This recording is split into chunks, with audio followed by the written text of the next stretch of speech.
It's that time of year again, time to head back to school. But when it comes to finding the best education for students, one size doesn't fit all. Not having that opportunity for a quality education, that's going to affect a person for the rest of their lives. James Coltrera with the New York State Catholic Conference is joined by colleagues from state Catholic conferences around the country.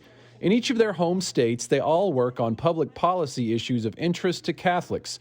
But they've packed into a classroom here at the Catholic University of America in Washington, D.C. for a multi-day meeting focused on education, their own sort of back to school, focused on supporting students. And they all have different needs, and so I think by empowering parents to be the decision maker. Much of the discussion and presentations are centered on how to advance school choice. It's the idea that taxpayer dollars used for public education should be directed back toward parents, allowing them to use those funds and pay for the type of education or school that works best for their children, providing options beyond the assigned public school in their district. And in Indiana, we're not saying that public schools are bad. Angela Espada responds to a common criticism that school choice is anti-public school. Espada is the executive director of the Indiana Catholic Conference. She believes having educational options benefits families. Recognize that not all children can thrive, in the prescribed environment. And so if the prescribed environment for your area is the public school, and that's not going to help your child, be enthusiastic about learning or thrive in the educational setting, you should be able to make a choice to find what's best for them. It's about kids and families. Sean Peterson, the president of Catholic Education Partners, leads this meeting at Catholic University. His organization has a great interest in school choice. Peterson says it can help families afford a Catholic education. Wealthy people have always had school choice. They've always been able to pick the schools they want for their children. Middle class, not as much anymore because, schools have gotten more expensive. And obviously the poor among us don't have those kind of choices. And whether or not they pick a Catholic school, Peterson says giving families educational choice by providing them with the needed financial resources is a very Catholic concept. In 1965, in his Declaration on Christian Education, Pope Paul VI said, "Parents who have the primary and inalienable right and duty to educate their children must enjoy true liberty in their choice of schools." He then called on government to aid parents in this by requesting, quote, that public subsidies are paid out in such a way that parents are truly free to choose according to their conscience the schools they want for their children. And this idea that families should have the freedom to do whatever they want, right?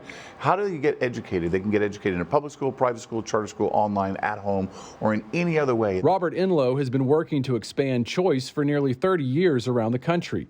The president and CEO of EdChoice, what he has seen in the past decade is most encouraging. I would argue that it's been trending since 2011. Though school choice laws have not been passed in all states, there are a variety of school choice programs that aim to deliver education funds to families, including tax credit scholarships, vouchers, and education savings accounts. The type might look different depending on the state. In the U.S., school choice can mostly be found in the South and Midwest, but in total, 32 states across the country, Washington, D.C., and Puerto Rico have enacted school choice policies. And it continues to expand.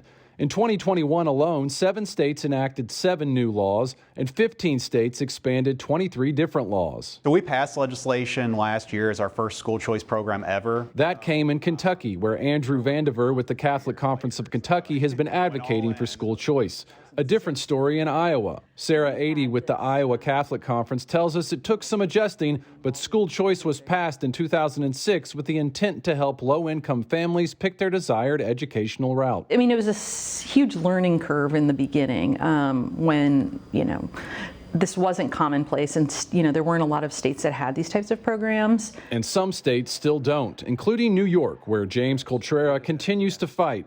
He says teachers' unions have been successful in preventing the passage of a law by convincing some lawmakers school choice will defund public schools. Unfortunately, they believe that it's going to destroy public education. Coltrera believes without school choice, families pay, including large families who want Catholic education for all their children but can't afford it and have to make a tough decision. Families having only enough money for one of their multiple children to go to a Catholic school. Politically speaking, the states that have school choice tend to lean more Republican. But leaders in the school choice movement say it's wrong to assume it's always a partisan issue. There's this perception that all Republicans support choice and Democrats don't. That's not really true. Sister Dale McDonald, the Vice President of Public Policy with the National Catholic Educational Association, hopes Congress will pass a federal school choice law. Up to this point, unattainable, no matter what party has been in power. Our efforts are, it's not a political issue. It's a social justice issue, and it should not be, a partisan issue. But Sister Dale is encouraged by some recent Supreme Court decisions which have assisted school choice, including the 2022 Carson versus Macon decision, which could allow even more parents to use public funds at religious schools if they choose. Outside of politics, one of the biggest obstacles to expanding school choice may just be awareness. In Indiana, 80% of the families can get a voucher, but only 4% do. Robert Enlow with EdChoice says when surveyed across the country, more than 75% of current school parents support school choice programs. But they may not be taking advantage of the actual resources available for their children. Only around 1% of students are using an educational choice program. So there's a massive amount of growth here. There's a massive amount of opportunity. So we're not anywhere near done because we need to make sure parents know what their options are. Mark Irons, EWTN News In Depth.